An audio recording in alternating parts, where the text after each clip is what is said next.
We're going to start off with a positive story. I couldn't believe this when I saw it. Like, I really was about to hit up Kit from Heartlands Media and be like, is this for real? Like, what is happening in Chicago? So Chicago is doing something big. $500 a month, no strings. Chicago experiments with a guaranteed income. Notice how they worded guaranteed income. They don't want to say UBI, but we know what they're talking about. We know what's up.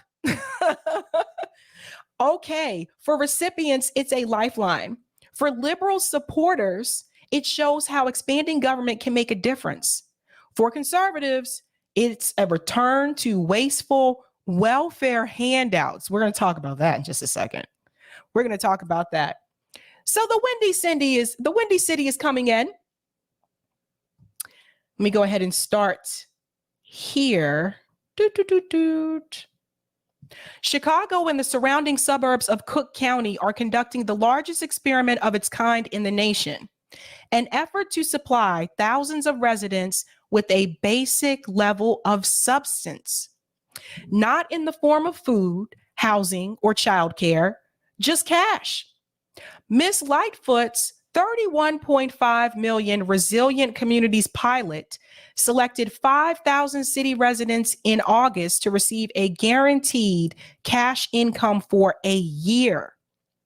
The first 500 checks from a separate program, a 42 million county pilot, went out in December to 3,250 residents concentrated in the near-in Chicago suburbs.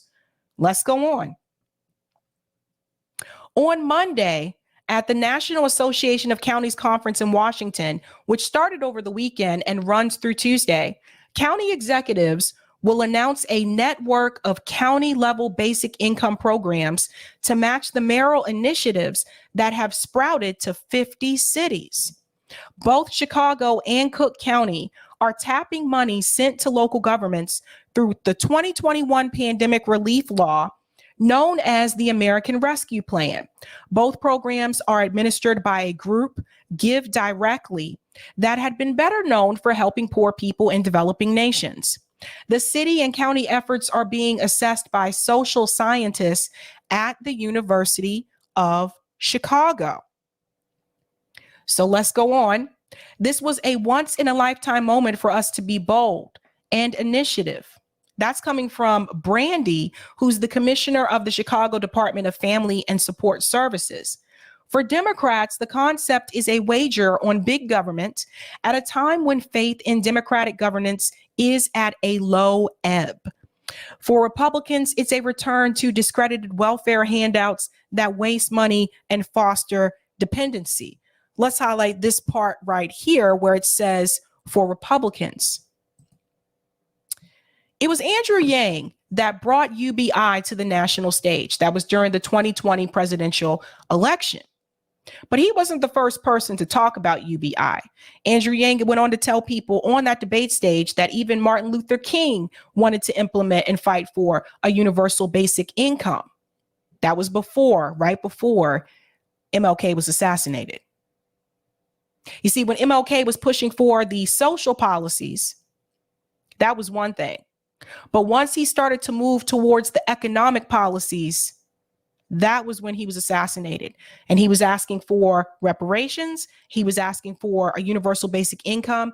And he was trying to unite the workers in Alabama. Andrew Yang brought it to the national stage. But after Andrew Yang suspended his campaign, some people thought that this discussion would go away. It hasn't gone away. In fact, it's not just Chicago. Last year, I covered 2 other cities that are starting pilot UBI programs, Los Angeles and Denver. So the fact that he brought it to the national stage and the fact that it still stayed with people after that, we can say that that is a win for Andrew Yang, for him doing that. Now, I'm willing to see and waiting to see if any other cities will do this as well, or if any other states will do it. And I mentioned states because when they mentioned in this article that Republicans look at it as a welfare handout. I want to remind everyone that Alaska, which is a red state, already has a UBI. They get their UBI from the oil companies. They've had this for years. So this is why I say we have to stop listening to what some of the politicians are saying and just talk to the people and ask the people what they want. And apparently the people in a red state like Alaska want a universal basic income.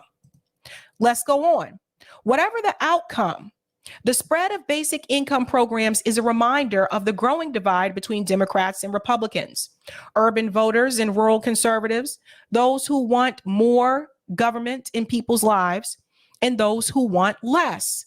There's no indication that I see that the American public thinks what we really need is more aid to people who choose not to work. You see how they frame this here? Who choose not to work? Want to remind you again, the UBI that's implemented in Alaska goes to everyone, not just people who are not working. But they'll use these phrases to make it seem like people who are receiving that money are people who are lazy and people who don't want to pull themselves up by the bootstraps. That's coming from Robert Rector, a conservative public assistant expert at the Heritage Foundation, who helped shape the welfare changes of the 90s. And we remember what happened in the 90s. They were calling people welfare queens. Remember that? But in Democratic cities and states deep blue and bright red, such as Columbia, South Carolina, that's where I went to college, Shreveport, Louisiana, Birmingham, Alabama, political leaders are moving in the opposite direction. Mayor Lightfoot may be in the throes of a difficult campaign for re-election. Yeah, she's terrible. You don't believe me? Watch Heartland's Media. Watch Chicago Corner because they cover her a lot. That's their domain. But none of her 8 rivals for Democratic mayoral nomination ahead of the first round of voting of February 28th have made an issue of her guaranteed income effort. Instead, the mayor is picking a fight with the National Republican Party. These are the same people that didn't want to expand healthcare, and look at the number of people in their communities. These ruby red communities that are suffering. That's coming from Lightfoot. These are the same people, frankly, that are attacking the very core of our democracy, demonizing being different, being the other, based upon your religion, your creed, who you love, your gender, identity. She goes on to say, I'm the mayor of the city of Chicago. I know what our people need. Apparently not, though, because remember, she's still very pro-cop. Let's remember her during the George Floyd protest. She's pro-cop. She's also corporate and corrupt. How's she handling the school districts in Chicago? Anybody know any of the public school teachers in Chicago? Ask them how that's going. Let's go on. Adrian Talbot, Associate Dean of Civic Engagement at the Crown Family School of Social Work at the University of Chicago, called the effort a prime example of Democrats' assertion that government can work. He added that the expectation was, with big bets on behalf of traditionally marginalized, vulnerable populations in light of the pandemic, government can meet this moment. For Chicago and Cook County, Mr. Talbot continued, guaranteed basic income is the tip of the spear. The income cutoff for Chicago and Cook County is forgiving. 250% of the federal poverty level, $36,450 a year for an individual, $75,000 for a family of 4, though acceptance was weighted towards certain groups such as homeless people, veterans, and caregivers. This is a big one. Because oftentimes caregivers, and if any of you have had to do this, have had to be a caregiver, let me know. Oftentimes caregivers, they're limited with the number of hours that they're able to work because they're caring for a parent or a spouse. Let's go on. The University of Chicago researchers are using surveys, in-person interviews, and economic, labor, criminal, legal, and educational data to track recipients of the money, an even larger control group not selected for the grants. Ms. Lightfoot said the future of the pilot project would depend on the university's assessment. Tony Preckwinkle, president of Cook County Board of Commissioners, insisted that the county project would not end when the federal funds were exhausted. So I know some of you may have that question, what happens when the money runs out? So they answered that and they said it still wouldn't end. The county will tap funds from newly legalized cannabis sales and other revenue streams to keep it going, using the university's assessment to guide it and decide whether to expand it. When she talks about the origins of the guaranteed basic income concept, Ms. Preckwinkle, that name is cracking me up, invokes not only the Reverend Dr. Martin Luther King Jr., but also the more confrontational Black Panthers. See why they had to put that there. See, even today, when they describe the Black Panthers, notice the vocabulary that they use to describe them: confrontational or radical, extreme. What happens in this country historically is these ideas get tried out at the local level in cities and counties and states. And when there's enough momentum, they get adopted by the federal government. Preach what I tell you. Let's highlight this. Boom. What happened in this country historically is these ideas get tried out at the local level in the cities and counties and states. And when there's enough momentum, they get adopted by the federal government. This is why I tell you to focus on local. Doesn't mean you can't, talk about national. We need to know about that too. We need to know what's happening in the White House and in Congress. But at the same time, you need to really focus on what is happening in your district, in your communities, and in your state. I'll give two examples that started local, became national. Everyone talks about Obamacare. Some people forget to mention that Obamacare came from Massachusetts. It was called Romney Care. It started local first. When we talk about same-sex marriage, the Supreme Court legalized that federally, right? But where did it start? It started in the states first. Massachusetts was the first state to legalize same-sex marriage. So those are just two examples. When you start locally and when there is enough momentum, it can spread to a federal level. So she said, so that's what we're hoping will happen. To conservatives, it's little wonder that a program funded by federal taxpayers that doles out money with no strings attached will be popular to cities and recipients. But Mr. Rector said previous experiments in cash assistance, like a negative income tax program for the poor in the 1970s, showed employment reduction and negative impacts on marriage that lasted long after efforts ended. Problem to point out, that was the 1970s. That was decades ago. It's 2023. We have high inflation. We just went through a pandemic. I don't think it's fair to make that comparison. Let's go on.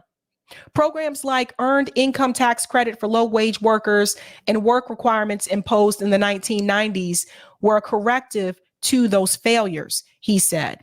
In the latest incarnation, guaranteed basic income will keep its able-bodied recipients in extended adolescence, and it's really good if you could do it with a boatload of free federal money. See how they phrase it? See? Adolescence. So they're calling you a child. You hear that? It's really good with a boatload of free federal money. These are the words that they use to discourage people from wanting to do it. The proliferation of such programs is a clear statement that we want a post-work economy, he added. And this is where they bring in Andrew Yang. Liberal academics have their own criticisms of such programs, which gained prominence when the 2020 Democratic presidential candidate Andrew Yang proposed $1,000 a month, universal basic income. A 2019 report by European labor unions expressed worry that unconditional cash assistance to create a universal income floor in a developed economy might render targeted social services obsolete, ending government functions that ensure equitable healthcare, childcare, and educational services. Okay, well, that is coming from a report from European labor unions. And I want to remind you that most of those countries, everybody has health care. And they mention here, when they talk about ending government functions, they mention healthcare. But I want to remind you again, not everyone has healthcare in this country. Not everyone has childcare in this country. That's the difference. And it doesn't seem to be hurting those government functions in Alaska. One more piece here.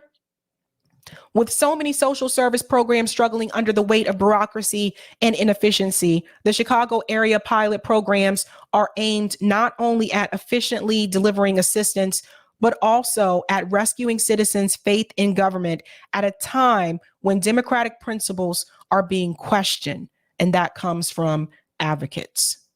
So it's a pilot program. I say try it out, see how it goes. I'm going to check back in with Denver in a couple of months because it would have been a year by then to see how it's working out for them. Same thing with Los Angeles. Give it a try and see how it works. That's my take on that. Could you use an extra $1,000 a month, you guys? If we had UBI, could you use $1,000 a month? Let's say you got a hospital bill that you can't afford to pay.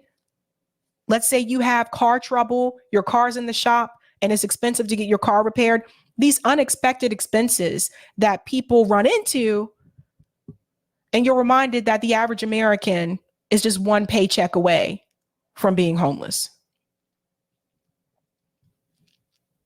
Bad Cookie said I could use $1K a month. Think about it. Think about it, guys. $1,000 a month. Some of us could pay off these student loans faster. Bryce said, I sure could use it, Sabby. I'm telling you. What would you do with that? Mastermind says, Lori is trying to buy votes. You could say that Lightfoot is being heavy-handed.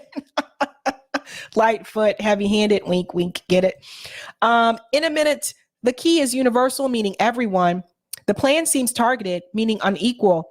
Yeah, it's a pilot. That's how all of those cities have started it out. They've started it out with a certain group to see how it works there. And then the idea is that if it works, they're supposed to expand it. But yeah, that's how Denver and LA have done it as well. Bad Cookies, I just hope the landlords around here in Chicago don't see this as an opportunity to drive up rent. A rent cap needs to be implemented. That's another thing that I think should go along with this. We're fighting for rent control in Boston right now, but the mayor is behind it. This is another thing I would say, those of you in Chicago, is to ask Lori Lightfoot. She needs to champion this with some type of rent control in Chicago. By the way, if you guys weren't aware, Chicago is one of the cities in the United States. Last time I checked, it had the highest. Chicago had the highest, what do you call it? Exit. Chicago had the highest exit rate of any city in the country last time I checked. I have to go back and check it again because I think LA was one of them that was up there too. But there were so many people that were fleeing Chicago and moving to places like Nashville, Tennessee. Kid you not. Harold says the real welfare queens are the wealthy. They steal from the working class and give nothing back except complaints about how everyone else is lazy while they don't work at all. That was just true. That's true. I'll take the comment on Rockfin, Eric. Hey, Mr. Rector, the 1980s called. They want their Reagan rhetoric back. I know, right? Where is this rhetoric when it comes to the welfare we hand over to bail out corporate America, Wall Street, the airlines, etc.? Yeah, they don't call it welfare then. They don't call it that then at all.